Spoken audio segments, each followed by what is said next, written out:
प्रश्नावली 15.2 का 19वां प्रश्न है। 8 व्यक्तियों के सम्मेलन में यदि प्रत्येक व्यक्ति एक दूसरे से एक ही बार हाथ मिलाए तो हाथ मिलाने की कुल संख्या ज्ञात कीजिए। हाथ मिलाने की कुल संख्या ज्ञात करना है। व्यक्तियों की संख्या कितनी है? 8। देखो 8 व्यक्ति मैं पहले बना देता हूं।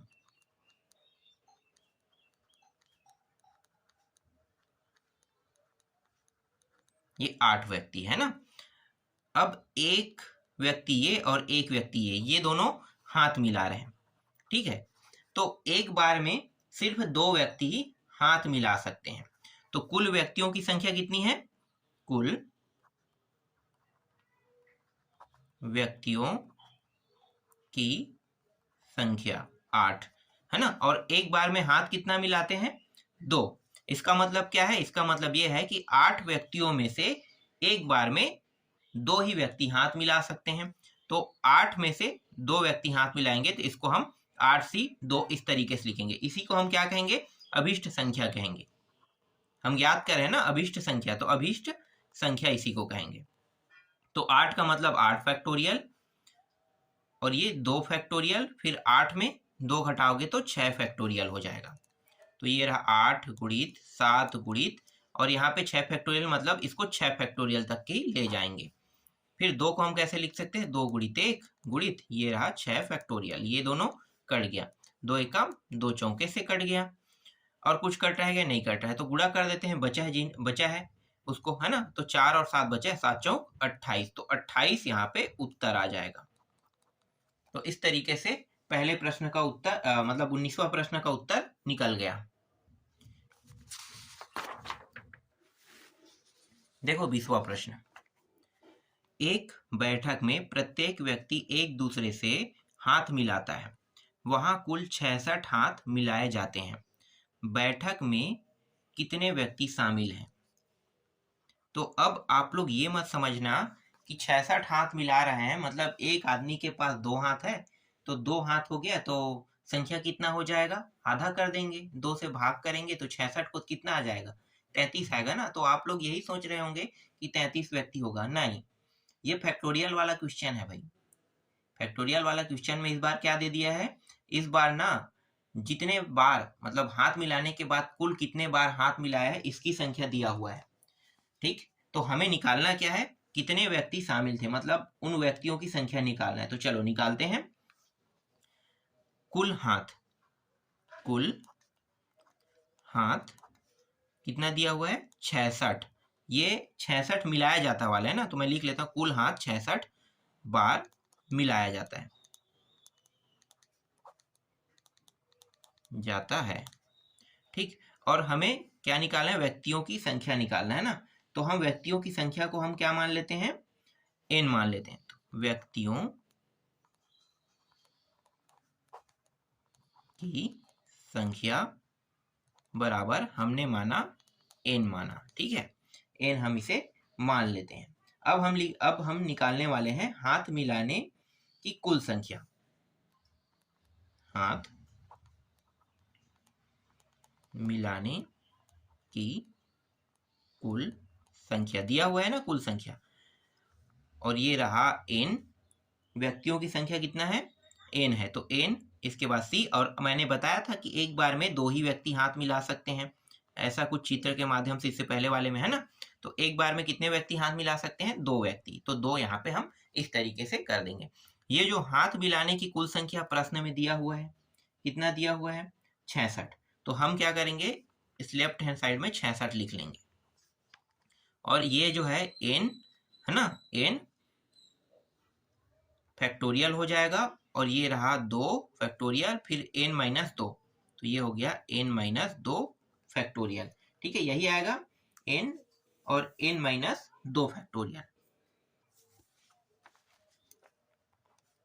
तो 66 बराबर n को हम n फिर n माइनस 1 और यहाँ पे 2 दिया है ना, तो n माइनस 2 फैक्टोरियल तक के ले जाएंगे। फिर 2 को हम कैसे लिख सकते हैं? 2 गुणित 1। तो 2 गुणित 1 को लिखने की आवश्यकता नहीं है, क्योंकि 1 के साथ 2 का गुणा होगा तो 2 ही आएगा, इसलिए हम 2 बस लिख लेते हैं, ठीक है। इसके बाद ये रहा n माइनस 2 फैक्टोरियल, ये दोनों कट गया,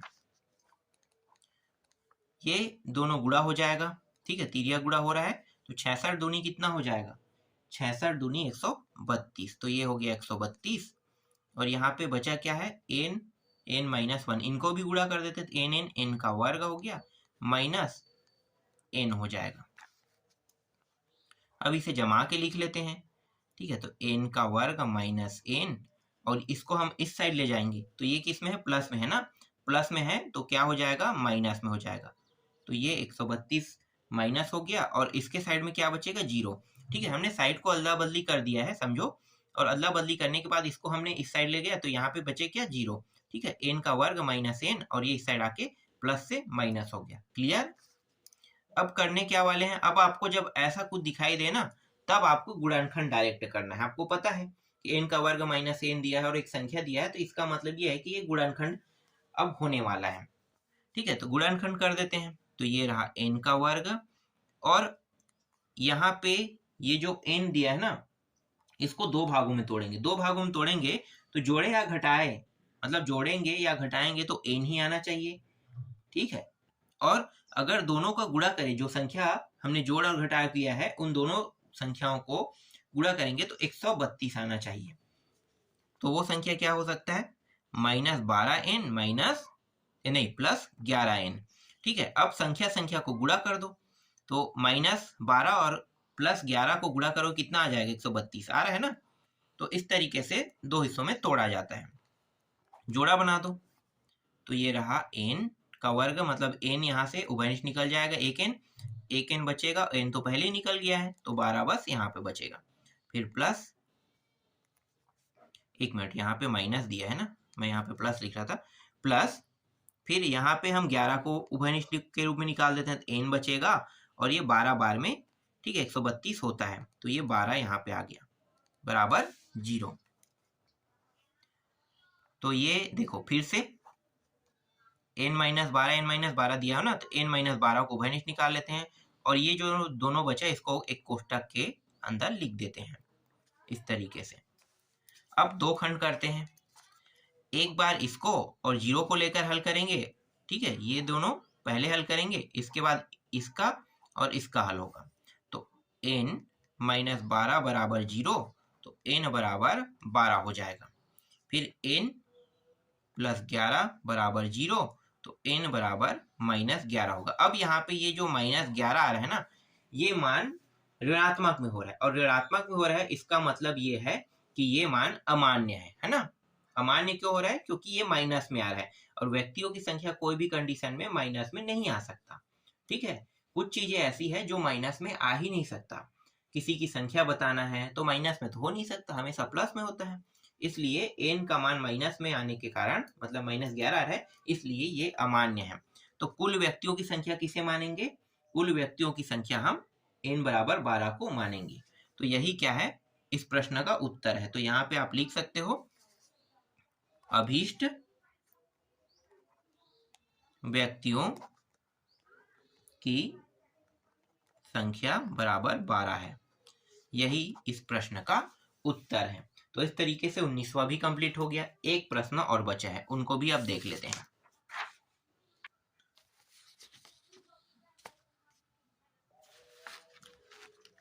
देखो 21वां प्रश्न, यदि एक समतल में m समांतर रेखाओं को n समांतर रेखाएं काटती है तो बनने वाले समांतर चतुर्भुजों की संख्या ज्ञात कीजिए। समांतर चतुर्भुज की संख्या हमें ज्ञात करना है। तो देखो मैं आपको थोड़ा सा समझा देता हूँ, ठीक है।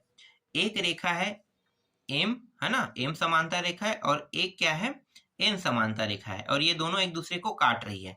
इसका मतलब क्या है, ये विकर्ण नहीं होगा, तभी तो एक दूसरे को काट रही है ना। तो ये इस प्रकार से हम बना लेते हैं विकर्ण वाला, ठीक है, एक दूसरे को क्या कर रही है, काट रही है। अब हम एक रेखा का नाम हम m दे देते हैं, चलो ये वाला m है और ये वाला n रेखा है, ठीक है, एक रेखा m है और एक रेखा n है। तो एक रेखा जो है ये वाला जो रेखा है, ठीक है, m है, यहां से हम इस दिशा में एक रेखा खींचते हैं और यहां से हम इस दिशा में एक रेखा खींचते हैं, ठीक है, दोनों दिशाओं में रेखा खींचा गया। फिर यहां से हम इस दिशा में रेखा खींचते हैं और यहां से इस दिशा से हम रेखा को इस तरीके से मिलाते हैं। तो अगर हम रेखाओं को बांटते हैं तो दोनों के पास दो दो रेखाएं जाती है, ठीक है। कुल कितने रेखाएं, 1 2 है ना, 3 4, 4 रेखा है। और ये तो विकर्ण रेखा है, तो विकर्ण रेखा को छोड़ के एम जो है 2 रेखा इस तरीके से, है ना, और एन जो है 1 रेखा यहां से, 1 रेखा यहां से एम की ओर जा रहा है। तो दो दो रेखाएं हम बांट देते हैं, तो दो दो रेखाओं का क्या बन गया, समुच्चय बन गया इनके पास, मतलब दो दो रेखाओं का समुच्चय है। अब हम हल करते हैं, ठीक है। अब हम क्या करने वाले हैं, हल करने वाले हैं। तो यहां पे मैं लिखूंगा समांतर रेखा की संख्या, ठीक है। समांतर रेखा की संख्या हमें इस प्रश्न में निकालना है। तो आपको पता है कि एक रेखा एम है, तो एम और 2 रेखा इनका समुच्चय है, तो इस तरीके से, फिर गुणा, फिर एन का भी 2 समुच्चय है इस प्रकार से, ठीक है। क्लियर हुआ।